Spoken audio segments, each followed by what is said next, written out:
If you clicked here to hear about Captain America 4, Brave New World, relax. You're in the right place. I watched it, and I'm here to tell you what I think, spoiler-free, because I'm a civilized frog.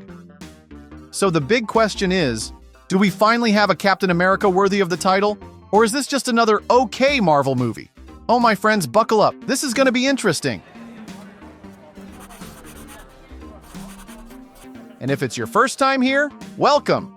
I'm Frog Frank, and this is the channel where we talk about movies, games, and animation, always with a touch of humor and a little bit of chaos, because life is already serious enough.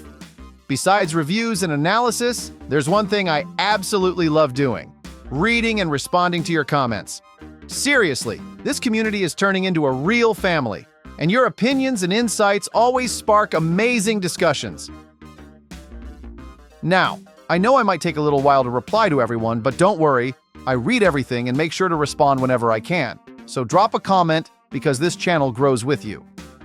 And speaking of that, right after talking about Captain America 4, I'll be reading some of your comments from the Superman video, which is on fire right now.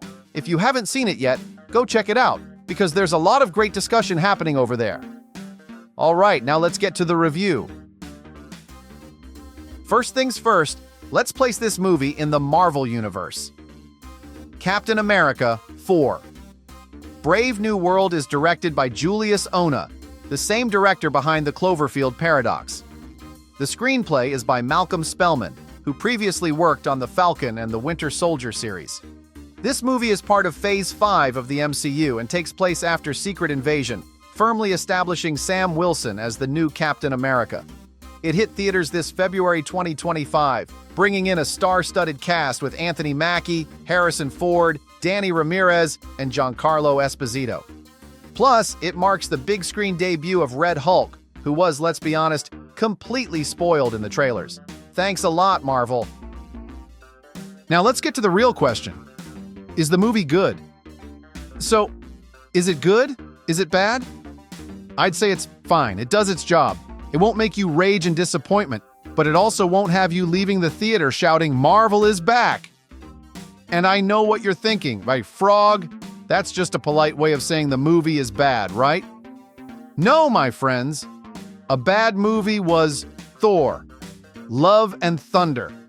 That was a crime against humanity. Brave New World at least delivers a decent movie. It's just way too normal. If this movie had one clear mission, it was to cement Sam Wilson as the new Captain America. And on that front, there's no room for doubt. All that talk like, "but he didn't take the serum," or "I like Chris Evans better." Yeah, that's done. This movie straight up tells you, Sam Wilson is Captain America now, period. And how he carries that mantle is a key part of the story. Sam Wilson is officially locked in. The whole movie reinforces it, sometimes a bit too much. But at least that debate is over. Now people just need to remember he exists. But hey, there's one guy who steals the show, and it's not Sam. Danny Ramirez is the new Falcon, absolute beast. The guy shines in every scene, has charisma, and delivers solid action. Can I say I'm already a fan? Can I? Too late, I already did.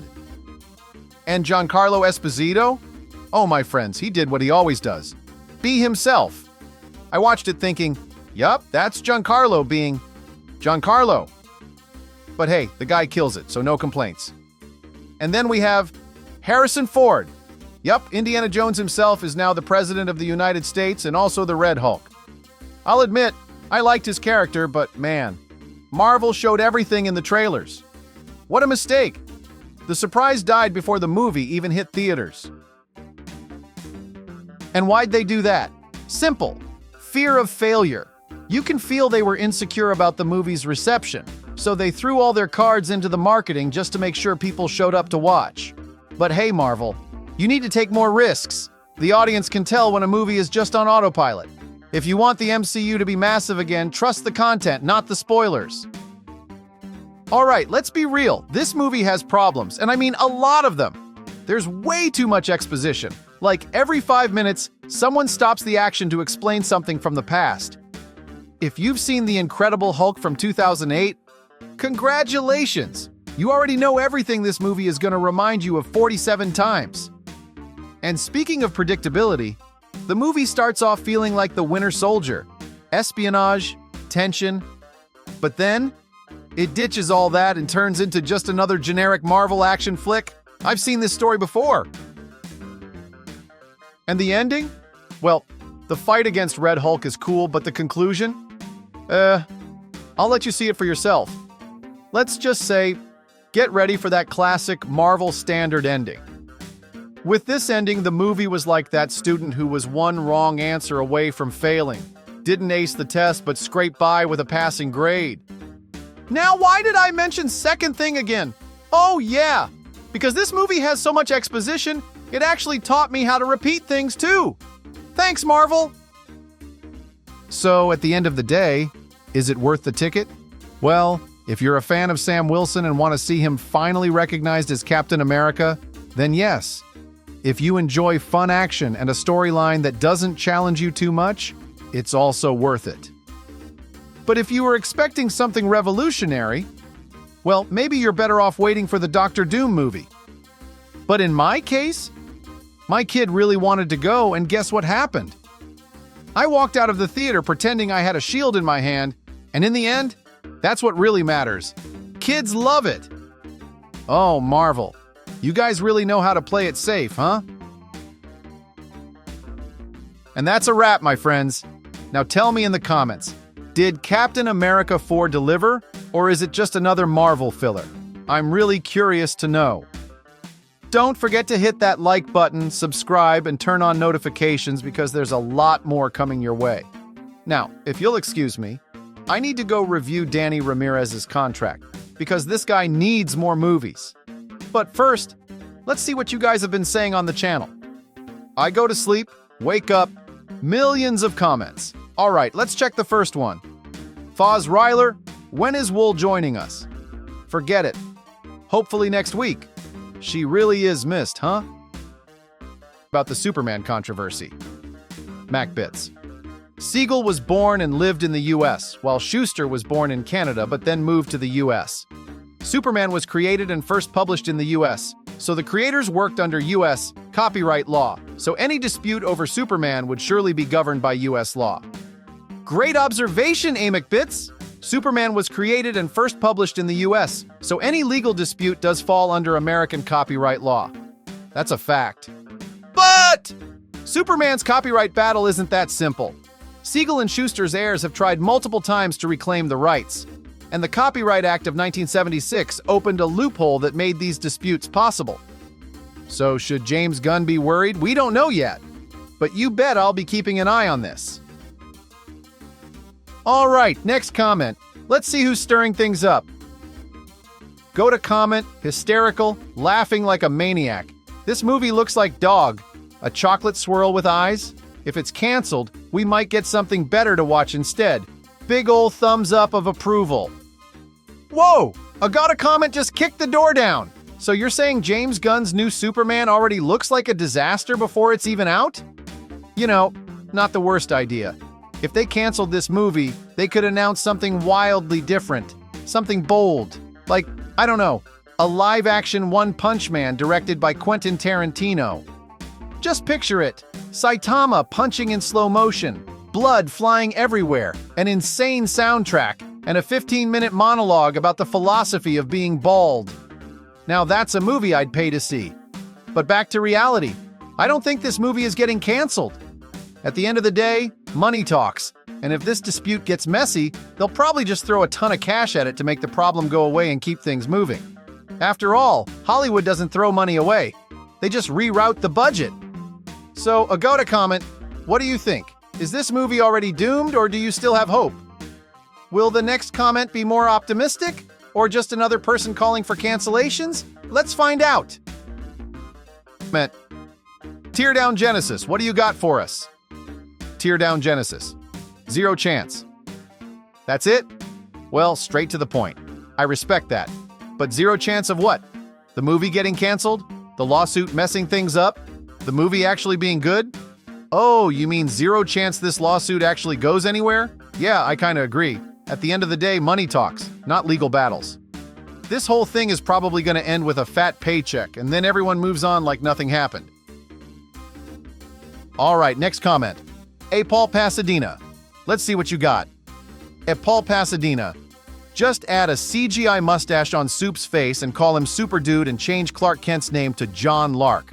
Problem solved. My God, genius. Why didn't I think of this first? This is how you solve a copyright dispute, folks. Dear James Gunn, please add a CGI mustache to Superman and rename him Super Dude. Clark Kent? Now he's John Lark. Done. Ready to launch the movie. Sincerely, the fans. Now all that's left is to change Metropolis to, I don't know, Metroville, and boom, Warner just saved billions on legal fees. But hey, if this flops, just sell it to Bollywood. Over there they can fix anything with slow motion and an epic soundtrack. Super Dude versus John Lark, the fate of the musical multiverse. I'd pay to see that. Next comment. Does anyone have a better solution, or have we just found perfection? All right, next comment. Sean Malloy So528. Let's see what you asked. Sean Malloy So528. I heard about this weeks ago and was mentioned to only affect releases outside the US? Good question. And yeah, that seems to be the case. This lawsuit mainly affects releases outside the US. Joe Shuster's estate is challenging the rights to Superman in countries like the UK, Canada, and Australia because those places have a law that allows creators' families to reclaim copyrights 25 years after their death. Warner kinda ignored that rule, so now Shuster's heirs are trying to block Superman's release in those countries until they get a fresh licensing deal. But here's the catch. If the studio decides to do a worldwide simultaneous release, this lawsuit could actually delay the movie. If the courts decide to freeze everything until the case is settled, it could push back the official launch. See, the heirs want everything related to Superman to be blocked. Comics, merch, movies, probably to make some noise and apply pressure. What they really want is for this case to go public, hit the mainstream news, and put pressure on Warner, something the studio definitely doesn't want.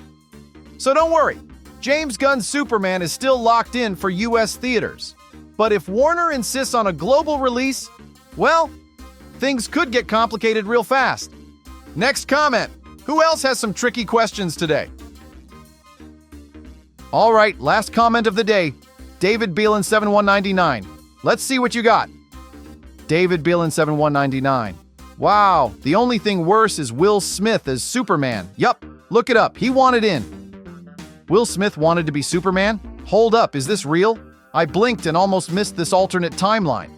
Picture this. Superman descends from the sky, lands in front of Lex Luthor, adjusts his cape, and says, "Keep Lois Lane's name out your mouth." Bam! Lex Luthor never gives another villain monologue again. But hey, after Nicolas Cage almost became Superman, I don't doubt anything anymore. And with that, we're wrapping up today's comments. If you have a wild casting idea for Superman, drop it in the comments. I need to see how crazy this can get. If you had fun, hit that like button, subscribe, and turn on notifications, because there's a lot more coming. Now, if you'll excuse me, I need to find out if there's an actual script where Will Smith plays Superman, because I need to read that. All right, time to go. Oh, and before I go, we're cooking up something about JoJo, so if you're a fan, stay tuned. It's gonna be aura levels of fun. See ya!